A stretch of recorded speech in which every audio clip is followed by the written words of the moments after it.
नमस्कार, आप सभी दर्शकों का हार्दिक स्वागत है हमारे विशेष कार्यक्रम कृषि दर्शन में, जो समर्पित है हमारे किसान भाइयों और बहनों की समृद्धि, विकास और आधुनिक खेती की ओर बढ़ते हर कदम को।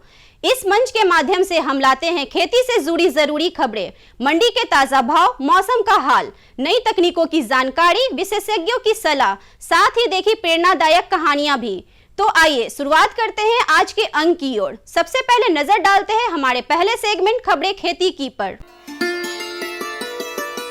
नमस्कार किसान भाइयों और बहनों, मैं अपराजिता स्वागत करती हूं आप सभी का खबरें खेती की के इस विशेष अंक में।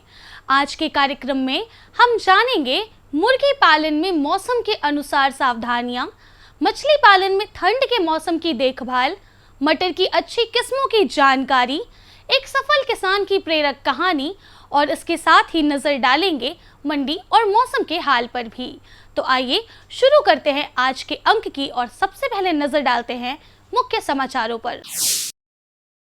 बदलते मौसम में मुर्गी पालकों को बाड़े में नमी और ठंडी हवा से बचाव की सलाह। मछली पालक ठंड में भोजन की मात्रा आधी करें और एयरेटर का उपयोग अवश्य करें। दूध उत्पादन बढ़ाने के लिए देसी और साहीवाल नस्ल की गायों को अपनाएं। रोटावेटर यंत्र खेत की सफाई कर भूमि को अधिक उपजाऊ बनाता है। पशुपालक भाइयों, बदलते मौसम में मुर्गी पालकों को सलाह दी जाती है कि मुर्गियों के बाड़े का प्रबंधन सावधानी पूर्वक करें। इन दिनों वातावरण में नमी अधिक रहती है, जिससे जीवाणु संक्रमण की संभावना बढ़ जाती है। यह मुर्गियों के स्वास्थ्य और अंडा उत्पादन दोनों को प्रभावित कर सकता है, इसलिए बाड़े को नमी रहित रखें और नियमित सफाई पर विशेष ध्यान दें। मछली पालक भाइयों, ठंड के मौसम में मछलियों के भोजन और पानी की देखभाल बेहद जरूरी हो जाती है। तापमान गिरने से मछलियों की खाने की क्षमता कम हो जाती है, इसलिए पहले से दी जा रही भोजन की मात्रा को आधा कर दे। साथ ही तालाब में ऑक्सीजन का स्तर बनाए रखने के लिए एयरेटर का प्रयोग करें और समय समय पर पानी को बदलते रहे। पशुपालक भाइयों, यदि आप दूध उत्पादन बढ़ाना चाहते हैं तो पशुओं की नस्ल पर विशेष ध्यान दें। अच्छी नस्ल न केवल अधिक दूध देती है, बल्कि रोग प्रतिरोधक क्षमता भी मजबूत होती है।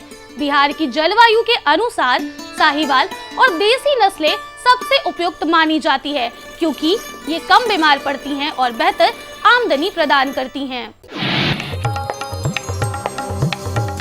वैशाली जिले के ग्राम सरसई के प्रगतिशील किसान राकेश कुमार ने वैज्ञानिक पद्धति से बैगन और मक्का की खेती कर नई मिसाल कायम की है। उन्होंने कृषि वैज्ञानिकों की सलाह लेकर खेती में आधुनिक तकनीक अपनाई, जिससे उनकी फसल की उत्पादन क्षमता लागत मूल्य से कहीं अधिक हुई।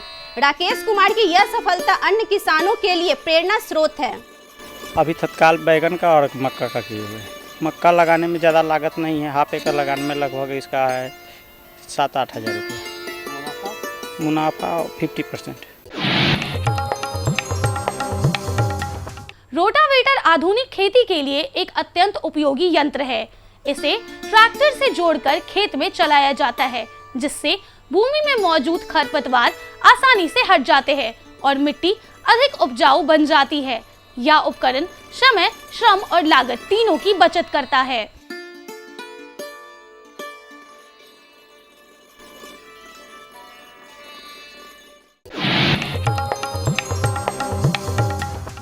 अब नजर डालते हैं पटना की अंटा घाट मंडी के आलू और प्याज के ताजा भावों पर। लाल आलू 2200 रुपये प्रति क्विंटल, सफेद आलू 2000 रुपये प्रति क्विंटल, नासिक प्याज 2200 रुपये प्रति क्विंटल और लोकल प्याज 2300 रुपये प्रति क्विंटल। आज पटना और आसपास के इलाकों में मौसम अपेक्षाकृत सुखद रहेगा। दिन में हल्की धूप और बीच बीच में बादल छाए रहने की आशंका है। अधिकतम तापमान लगभग 31 डिग्री सेल्सियस और न्यूनतम तापमान करीब 23 डिग्री सेल्सियस रहने का अनुमान है। जैसा कि अक्टूबर माह के औसत तापमान के आंकड़े बताते हैं। किसान भाइयों को सलाह है कि खेतों के कार्य सुबह या शाम के समय करें, जब धूप कम हो। फसल की कटाई या अन्य संवेदनशील उपज को दोपहर की तेज धूप में ना रखें। तो यह थी आज की प्रमुख खेती बाड़ी से जुड़ी खबरें, मंडी के ताजा भाव और मौसम का पूर्वानुमान। साथ ही हमने जानी कुछ नई तकनीकें और मशीनें जिनसे खेती और पशुपालन को और अधिक सशक्त लाभकारी बनाया जा सकता है। और हाँ, हमें मिली एक किसान की प्रेरणादायक सफलता की कहानी भी, जिसने साबित किया कि परंपरागत खेती भी अगर सही तरीके से की जाए तो बेहतर मुनाफा और पहचान दोनों मिल सकते हैं। अब समय है हमारे अगले सेगमेंट का, जिसमें हम जुड़ेंगे एक और महत्वपूर्ण जानकारी के साथ। यह विषय ना सिर्फ खेती किसानी से जुड़े लोगों के लिए महत्वपूर्ण है, बल्कि इससे जुड़ी बातें आने वाले समय में नए अवसरों का द्वार भी खोल सकती हैं। तो आइए विस्तार से समझते हैं इस विषय को हमारे विशेषज्ञ के माध्यम से। किसान भाइयों नमस्कार, कृषि दर्शन कार्यक्रम में आपका स्वागत है। किसान भाइयों, जब हम खेती की बात करते हैं तो निश्चित रूप से यह सत्य है कि हम बगैर प्रकृति को जाने अगर खेती करते हैं तो हमें नुकसान होता है। अनावश्यक रूप से हम नुकसान के शिकार हो जाते हैं। सरकार की एक बहुत और वैज्ञानिकों की पहल हम कह सकते हैं कि मौसम अनुकूल खेती, जलवायु अनुकूल खेती। जलवायु अनुकूल खेती क्या है, जलवायु परिवर्तन के इस दौर में इसकी आवश्यकता क्या है, इस विषय पर बात करने के लिए आज हम हैं कृषि विज्ञान केंद्र पिपरा कोठी में। हमारे साथ विशेषज्ञ डॉक्टर नेहा पारिक जो इस विषय पर हमें जानकारी देंगी। मैडम, आपका हमारे कार्यक्रम में स्वागत है। धन्यवाद। मैडम, जलवायु अनुकूल खेती की जब हम बात करते हैं, बहुत अभी खास करके सरकार ने इसको काफ़ी प्रमोट किया है, आप लोगों ने काफ़ी मेहनत की है इस पर, तो क्या है जलवायु परिवर्तन के इस दौर में इसकी आवश्यकता क्यों आ पड़ी है? इस जलवायु परिवर्तन का ये जो दौर है, इसका एक्सपीरियंस हमने पिछले 2-3 साल की अगर हम बात करें तो मॉनसून सीजन में इसका असर हमने इस साल भी देखा है। इस साल अगर हम लोग बात कर ले कि जब जून से मॉनसून चालू होता है, उस समय जो धान की खेती के लिए बहुत ज़्यादा पानी की आवश्यकता होती है और बिहार में जो मॉनसून जून के दूसरे सप्ताह में आ जाता है। लेकिन इस बार स्थिति ये हुई है कि हमारे पूर्वी चंपारण ज़िले में जून महीने में केवल 25% वर्षा हुई है और उसके बाद जुलाई की अगर हम लोग बात करें तो केवल 42% वर्षा हुई है। और ये जो सीज़न है किसान भाइयों के लिए बहुत ही ज़्यादा महत्वपूर्ण है धान की खेती के लिए, जिसके लिए पानी की बहुत ज़्यादा आवश्यकता होती है। तो जलवायु परिवर्तन का सीधा असर हम देख रहे हैं कि जो मानसून की जो अनियमितता है, इसके अलावा वर्षा की जो दिनों की संख्या कम हो रही है और ओवरऑल जो वर्षा होनी चाहिए थी उसकी मात्रा भी कम हो रही है। तो इस जलवायु परिवर्तन के दौर में अगर खेती को अगर मौसम के अनुकूल किया जाए तो जो अनुकूल मौसम है उसका हम लोग फ़ायदा उठा सकते हैं और जो मौसम प्रतिकूल हो रहा है उसके अनुसार हम लोग उपाय कर सकते हैं। जैसे कि इस बार जब जून के माह में हमने कम वर्षा का पूर्वानुमान जारी किया तो उस केस में हमने हमारे ज़िले के किसान भाइयों को कहा कि आप धान की ट्रांसप्लांटिंग के बजाय आप लोग धान की सीधी बुआई पे ज़्यादा फोकस करें। और उसके बाद भी जिन किसान भाइयों के पास में अगर सिंचाई की थोड़ी भी सुविधा उपलब्ध नहीं है तो वो लोग मक्का की खेती पे जा सकते हैं। और जिसके पास में अगर पानी की बिल्कुल सुविधा उपलब्ध नहीं है तो इस साल जैसा कि हम लोग मोटे अनाज की खेती के बारे में भी कई किसानों को सलाह दिए हैं, हमारे संस्थान के द्वारा प्रत्येक मंगलवार और शुक्रवार को ग्रामीण कृषि मौसम सेवा के अंतर्गत हर मंगलवार और शुक्रवार को मौसम का पूर्वानुमान दिया जाता है। और साथ ही मौसम को ध्यान में रखते हुए हमको कौन सी फसल में क्या काम करना है इसके बारे में किसानों को असमंजस नहीं रहे और हमारे किसान भाई अपनी खेती में लागत कम कर सके और अनुकूल मौसम का फ़ायदा उठा सके। और मौसम अगर प्रतिकूल है तो उसके लिए उपाय कर सके। इसके लिए हमारे कृषि विज्ञान केंद्र द्वारा कई सारे प्रयास किए जाते हैं। और उसके बाद में भारत सरकार द्वारा और भारत का जो मौसम विभाग है इसके द्वारा मौसम की जो प्रतिकूल परिस्थितियां हैं उससे हमारे किसान भाइयों को निपटने के लिए हमेशा तैयार करने का प्रयास सरकार द्वारा किया जा रहा है। किसान भाइयों के लिए जब बात करते हैं हम जलवायु अनुकूल खेती की, खास करके तब किसान भाइयों हम अपने कैमरामैन को कहेंगे कि ज़रा सा हमें ये धान दिखाएं कि इस धान में आप देखिए किसान भाइयों की जैसा कि हमारे विशेषज्ञ बता रही थी कि बिल्कुल जून माह में 25% बारिश हुई, जुलाई में भी कम बारिश हुई, तो उसका नतीजा है कि ये इसमें घास अधिक हो गए हैं। मतलब पानी अधिक होती है तो घास की मात्रा कम होती है और इसकी बढ़वाड़ भी बाधित हुई है। तो निश्चित रूप से ये ऐसा होना चाहिए कि जलवायु अनुकूल खेती में सजग होना चाहिए किसानों को। तो और इसमें अगर खास करके अब हम जिस मौसम की बात कर रहे हैं, रबी आने वाला है, खरीफ का लगभग अंत अब जाने वाला है। तो अब जलवायु अनुकूल खेती में क्या क्या ध्यान रखना चाहिए ताकि किसानों को उसका भरपूर लाभ मिल सके? जी, आपने बहुत ही अच्छा प्रश्न रखा है। तो खरीफ सीज़न में तो हमने देखा कि पानी जो मानसून सीज़न में जो पानी की जो बारिश हुई है उसकी मात्रा बहुत कम रही। लेकिन अगर रबी सीज़न की हम लोग बात कर ले, उससे पहले धान की कटाई भी एक महत्वपूर्ण काम है किसान भाइयों के लिए। तो उस केस में भी पहली चीज़ तो किसान भाइयों को जागरूकता रखनी है। जागरूकता की मौसम की जो जानकारी है, मौसम पूर्वानुमान की जानकारी को हम हर मंगलवार और शुक्रवार को देखेंगे और उसके बाद में उसका उपयोग अपनी खेती में करेंगे। ठीक है, जैसे कि अभी धान की फसल जो आगाद धान है वो एकदम पकने पे है और उसके अलावा कुछ दिनों में जो धान की कटाई चालू हो जाएगी। तो उस केस में अगर बारिश हो जाती है तो किसान भाइयों को बहुत नुकसान होता है। तो पहली चीज़ तो किसान भाइयों को मौसम की जानकारी लेनी है, जिससे वो समय रहते अगर बारिश होने वाली है तो उससे पहले वो धान को काट के और भंडारण कर ले या फिर बेचने का प्रबंध कर ले। अब आते हैं हम अभी अगर हम लोग बात करें कि नेक्स्ट सीज़न के बारे में, रबी सीज़न में जो मुख्य फसल है वो गेहूं है। तो गेहूं में जो मुख्य रूप से फसल पे जो प्रभाव पड़ता है वो है कि हमको बुआई का जो समय है जो 15 नवंबर से चालू होता है उस पे हमको खासकर ध्यान देना है, क्योंकि बुआई का समय अगर हमने बुआई समय से की है तो फसल की जो सारी अवस्थाएं हैं, वानस्पतिक अवस्था, उसके बाद में जो रिप्रोडक्टिव फेज़ है, वहाँ तक अगर मौसम अनुकूल रहेगा तभी उत्पादन ज़्यादा हो सकता है। जनरली क्या होता है कि किसान भाई देर कर देते हैं गेहूँ की बुआई में।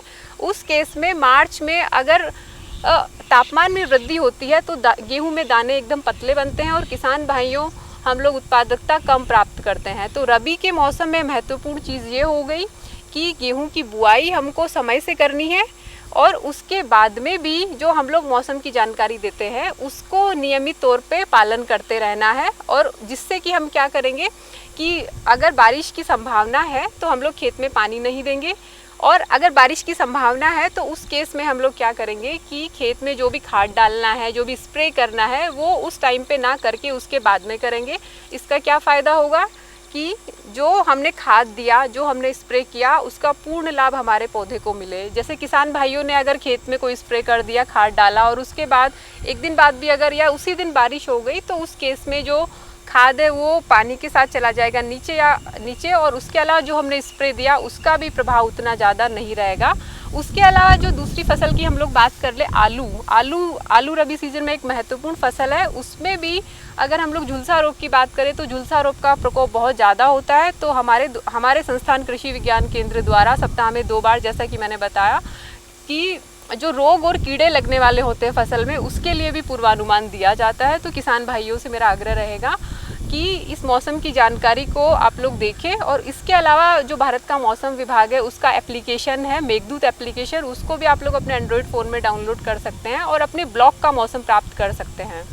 तो अब जो हम मौसम का जानकारी हमें जो मिलता है उसके आधार पर खेती की जानकारी भी हमें कहाँ से प्राप्त हो सकती है और कैसे उसका सटीक जानकारी कि किस मौसम में कौन सी फसल का उपयोग करें, ये जानकारी हम लोगों को ऑनलाइन मिलने की सुविधा है कि नहीं? जी, आपने बहुत ही अच्छा प्रश्न किया है। पहली चीज़ तो ऑनलाइन भी आप लोग ये जानकारी ले सकते हैं। इसके अलावा हम लोग इस चंपारण में 27 ब्लॉक है पूर्वी चंपारण में, उसमें हमने प्रत्येक ब्लॉक के लिए कम से कम 3 से 4 हम लोगों ने व्हाट्सएप ग्रुप बना रखे हैं। हम पूरे 2-3 पेज का एडवाइजरी जारी करते हैं। उसमें ऊपर में मौसम का पूर्वानुमान लिखा होता है और नीचे 1-2 पेज में कौन सी फसल में क्या काम करना है, ये सारी जानकारी आप लोग को एक तो व्हाट्सएप ग्रुप के माध्यम से मिल सकती है। उसके अलावा अभी जो मैं जिक्र कर रही थी मेघदूत एप्लीकेशन का, वहाँ से आप लोग ले सकते हैं। उसके अलावा भारत का जो मौसम विभाग है उसका खुद का एक वेबसाइट है, उसमें भी आप प्रत्येक ब्लॉक तक का आपको मौसम का जानकारी, साथ में कौन सी फसल में क्या काम करना है किसान भाइयों को, वो उसके अंदर लिखा होता है। तो आप ये सारी जानकारी आप ऑनलाइन माध्यम से भी ले सकते हैं। और दूसरा चीज़ अखबार की अप्रोच मुझे लगता है सारे किसान भाइयों तक है, वहाँ से भी किसान भाई ये सारी जानकारी प्राप्त कर सकते हैं। तो किसान भाई आपने देखा कि मौसम अनुकूल खेती, जलवायु अनुकूल खेती जो है, इसको हम लोग इंग्लिश में क्लाइमेट स्मार्ट एग्रीकल्चर बोलते हैं। तो क्लाइमेट स्मार्ट एग्रीकल्चर तब सफल होगा जब आप भी थोड़ा स्मार्ट बनेंगे।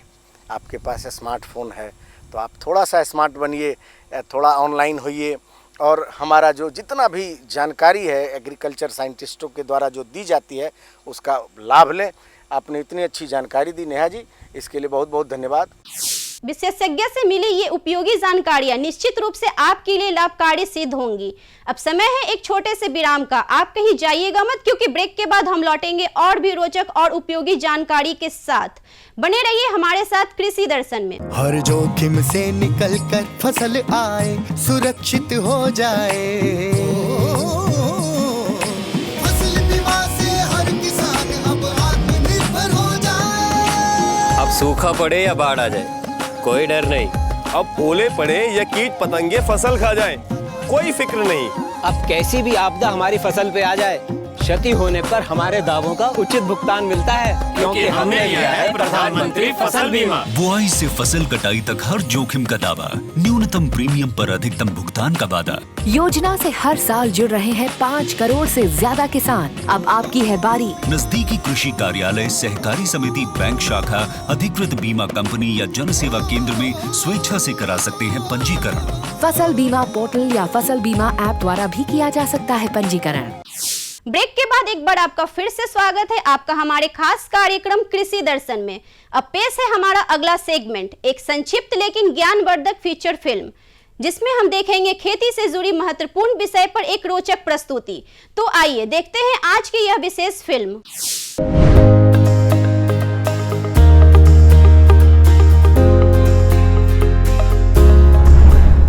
मातृभूमि पुत्रोहम पृथ्व्या, अर्थात धरती हमारी माता है और हम उसके पुत्र।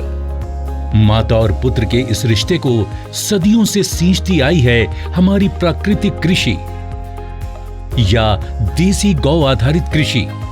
प्राकृतिक कृषि का अर्थ है बिना रसायन और बाहरी आदानों के प्राकृतिक संसाधनों का खेती के साथ समन्वय। प्रयोगों से पता चला है कि 10 किलोग्राम गोबर के साथ गौमूत्र, गुड़ एवं 2 दाले का आटा या बेसन आदि मिलाकर उसका प्रयोग किया जाए तो चमत्कारिक परिणाम मिलता है, जिसका नाम रखा गया है जीवामृत।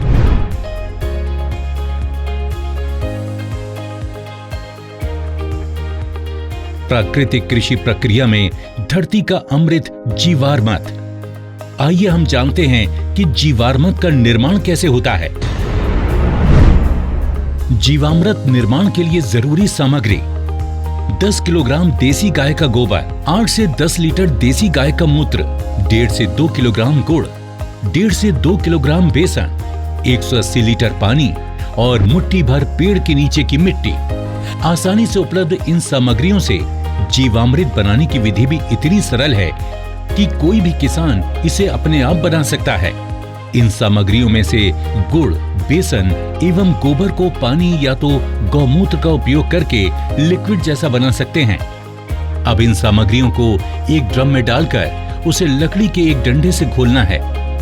ठीक से घोलने के बाद जीवामृत बनने के लिए 2 से 3 दिन तक छाया में रख देना है।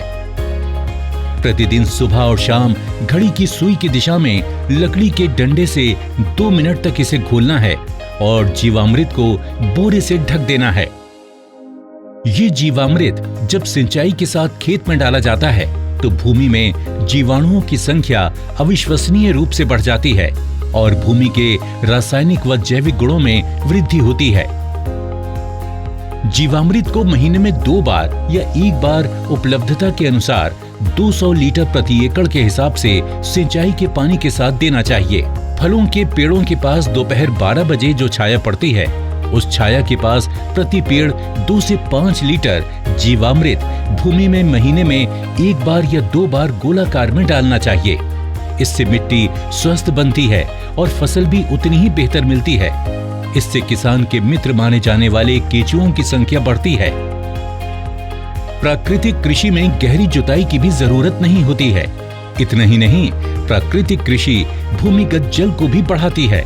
इस प्रक्रिया से मुख्य फसलों के साथ सहयोगी फसलों को भी बोया जा सकता है।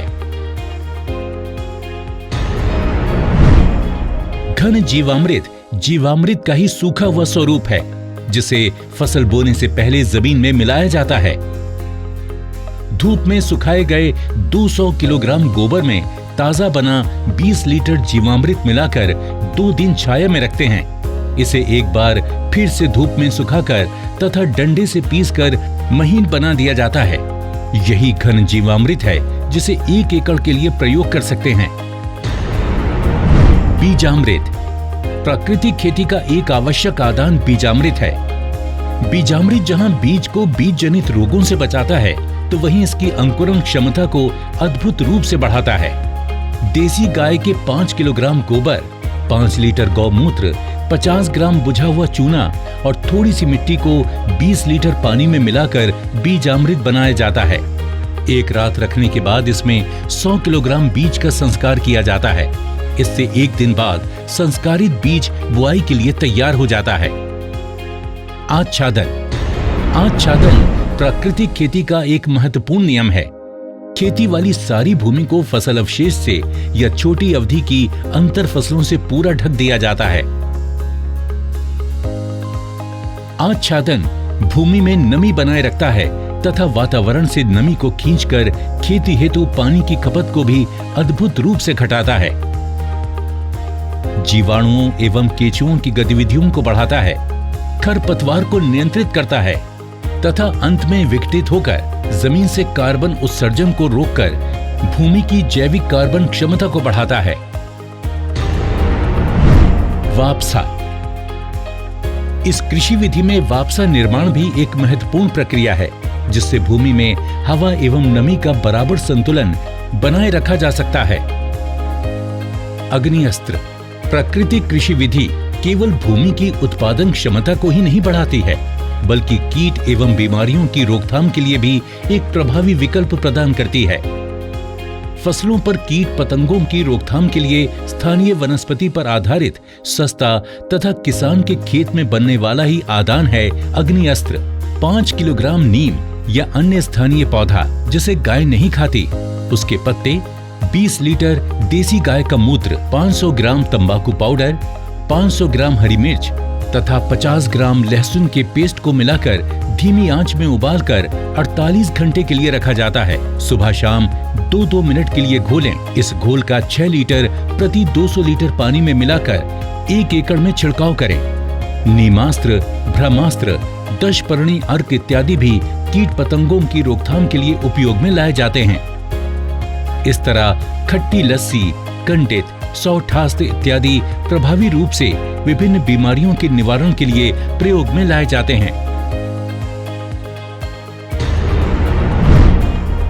तो देखा आपने कितना आसान है प्राकृतिक खेती करना हम किसानों के लिए। इससे न केवल हमारे स्वास्थ्य बल्कि हमारी भूमि के साथ साथ आसपास के वातावरण को भी लाभ मिलता है। मेरा नाम सत्या है। मैं मेरे 150 पौधा हैं जिसमें मैं प्राकृतिक खेती की अब स्प्रे कर रही हूँ। अगर जहरीली स्प्रे हम दुकानों से खरीद के करते थे तो उससे हमारे खर्चा ज़्यादा आता था, पैसा भी ज़्यादा लगता था, और इसमें हमारे को खर्चा भी कम है और फल भी अच्छा बन रहा है, जिसके लिए हमें यूरिया डालने की कोई ज़रूरत नहीं है अभी इसमें। पहले सर अगर 5000 का खर्चा हमारा आता था स्प्रे का, तो अभी हमारा 500 का भी शायद खर्चा नहीं आया है। इसलिए मैंने अपने बगीचे से शुरू करा है, पर इस साल मैं सबको बता रही हूँ कि आगे के लिए आप ही जो मैंने किया है अपने बगीचे में, आप ये स्प्रे करके देखो। दिल खुश हो जाता है सर, जब अपनी फसल इस तरह से अच्छे से आए तो दिल भी खुश हो जाता है सर। और मेरी लोकल वैरायटी हाइब्रिड और 1 ही दिन लगाया था। अब हाइब्रिड में अभी तो कुछ भी नहीं, इसके सिमटन ने बालियों को, ये जो मेरा लोकल है इसको देखो कितनी अच्छी ढंग से बालियाँ, ये बिल्कुल भरपूर इसमें ये छिट्टा इसका पड़ा हुआ है। इस फसल में मैंने सब करे, जब भी इसमें बीज लगाया था तो बीजामृत से मैंने ट्रीट किया था बीज को। उसके बाद जीवामृत जो हमारे गाय, देसी गाय का गोबर गौंत्र से हम तैयार करते हैं, उसी की स्प्रे इसमें करता हूँ। 21 दिन के बाद पहली स्प्रे, 35 दिन के बाद दूसरी स्प्रे और 2 महीने के बाद तीसरी स्प्रे। बाकी स्प्रे करने की कोई ज़रूरत नहीं है। तो किसान भाइयों और बहनों, आप भी इन किसानों की तरह प्राकृतिक खेती अपनाइए और अपने जीवन में लाभ खुशी और समृद्धि पाइए। प्राकृतिक कृषि, आत्मनिर्भर भारत के आत्मनिर्भर किसान की खुशी।